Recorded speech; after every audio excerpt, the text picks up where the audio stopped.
Bab 24, Kesalahpahaman. 3 hari Mau-Mau di rumah berlalu secepat kedipan mata. Rasanya menyakitkan harus pergi lagi setelah kembali bertemu begitu banyak wajah yang akrab, tetapi ia tidak mungkin begitu saja meninggalkan pekerjaannya di istana belakang. Terutama karena hal itu akan merepotkan Lihaku, yang sudah menjamin dirinya.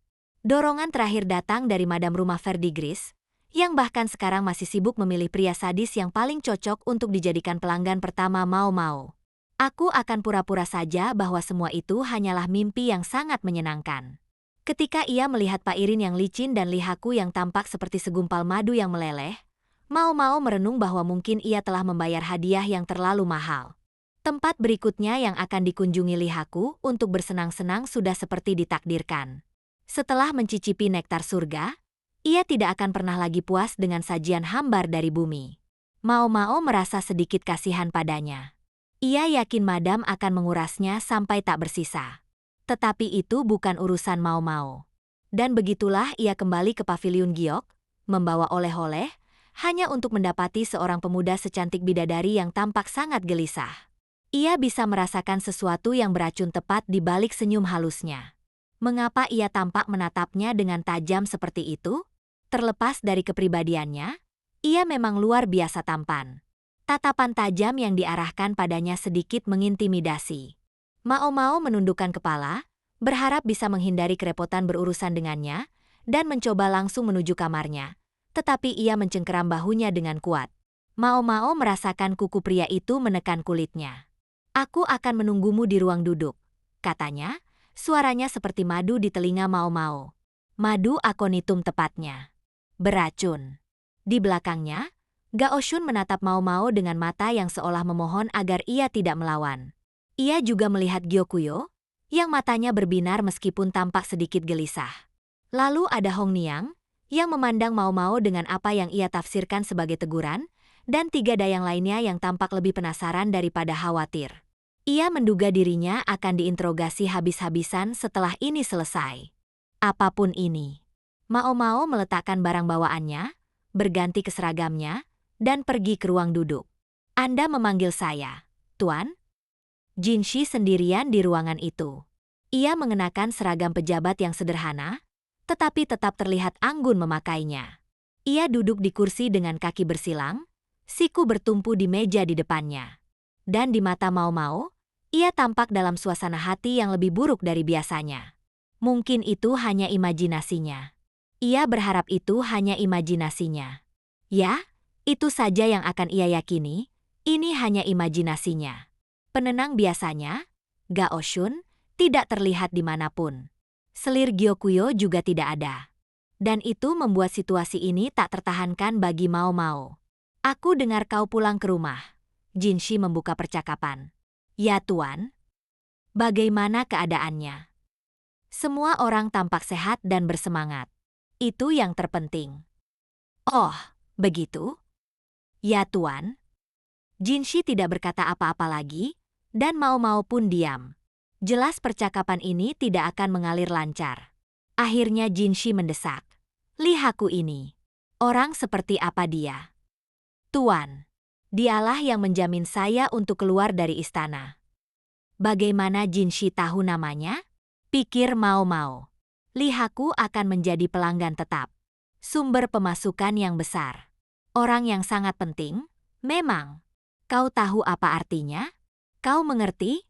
kata Jinshi, nada kesalnya sangat jelas. Tidak ada sedikit pun kemanisan biasanya. "Tentu saja.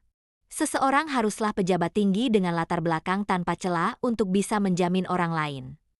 Jinshi tampak benar-benar letih oleh jawaban itu, seolah kehabisan tenaga hanya karena pernyataan yang begitu jelas.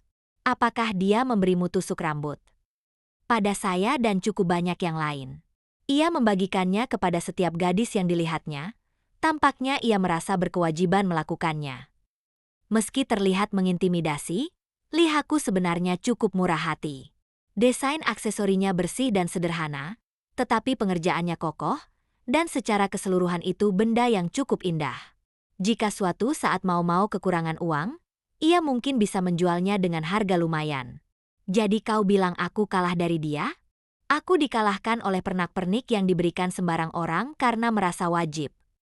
Wah, aku belum pernah mendengarnya berbicara seperti ini, pikir Mao Mao, bingung oleh nada Jinshi yang tidak biasa. Jelas ada sesuatu yang tidak beres. Aku juga memberimu tusuk rambut, kalau tidak salah, lanjut Jinshi, tetapi aku tidak melihat bayanganmu sedikitpun ketika kau butuh seseorang untuk menjaminmu. Ia tampak benar-benar merajuk. Senyum memesonanya digantikan cemberut kekanak-kanakan, dan tiba-tiba ia terlihat hampir sebaya dengan Mao Mao. Mungkin bahkan lebih muda. Mao Mao terheran-heran bagaimana satu perubahan ekspresi bisa mengubah penampilan seseorang sedrastis itu. Sejauh ini ia mengerti, Jinshi kesal karena ia meminta bantuan Lihaku alih-alih datang kepadanya. Mao Mao sendiri tidak mengerti mengapa itu penting.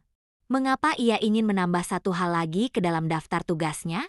Bukankah hidupnya akan lebih mudah tanpa itu? Atau justru karena terlalu banyak waktu luanglah Jinshi jadi begitu ingin ikut campur bahkan dalam hal-hal yang merepotkan? Saya mohon maaf yang sebesar-besarnya, kata Mao Mao. Saya tidak bisa memikirkan kompensasi yang layak untuk Anda, Tuan Jinshi. Tidak mungkin mengundang seorang Kasim ke rumah bordil bukan? Mungkin kalau itu tempat yang polos, di mana para wanita hanya menyajikan teh dan memainkan musik untuk hiburan tamu.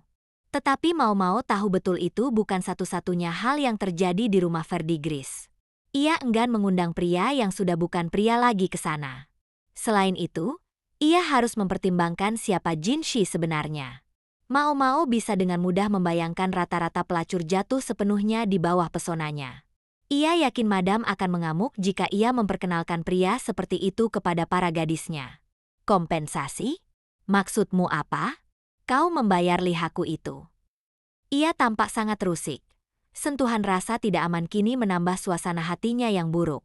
Ya, saya memberinya kesenangan dari sebuah mimpi semalam. Dan saya rasa ia tidak akan kembali ke kenyataan untuk sementara waktu, tambahnya dalam hati. Pria seperti Lihaku mungkin singa di hadapan pasukannya. Tetapi di tangan Pak Irin ia mungkin hanya anak kucing. Dan menurut kepercayaan rakyat, kucing yang dirawat dengan baik bisa membawa keberuntungan bagi tuannya, atau uang.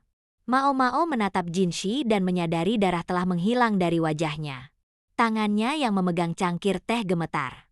Mungkin dia kedinginan. Mao Mao berbalik menambahkan beberapa potong arang ke Anglo dan mengipasi api dengan lembut. Ia tampak sangat puas, lapornya.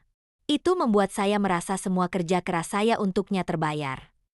Dan sekarang aku harus bekerja keras mencari pelanggan baru lagi.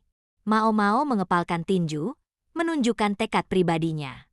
Dari belakangnya, terdengar suara cangkir teh pecah. Apa yang Anda lakukan? Tanyanya. Pecahan keramik berserakan di lantai. Jinshi berdiri di sana, wajahnya benar-benar pucat. Teh menodai seragamnya yang rapi. Oh, saya akan mengambil kain untuk membersihkannya, kata Mao Mao. Tetapi ketika ia membuka pintu, ia mendapati selir Gyokuyo memegangi perutnya karena tertawa terbahak-bahak. Gao Shun juga ada di sana, tampak lelah. Lalu ada Hong Niang, yang menatap Mao Mao dengan ekspresi jengkel murni. Ia tidak perlu berkata apa-apa lagi. Mao Mao memandang mereka dengan bingung. Tanpa sepatah kata pun, Hong Niang berjalan mendekat dan menepuk bagian belakang kepala Mao Mao. Kepala dayang itu memang cepat bertindak. Mao Mao mengusap kepalanya, masih belum sepenuhnya memahami apa yang terjadi, tetapi ia tetap pergi ke dapur untuk mengambil kain.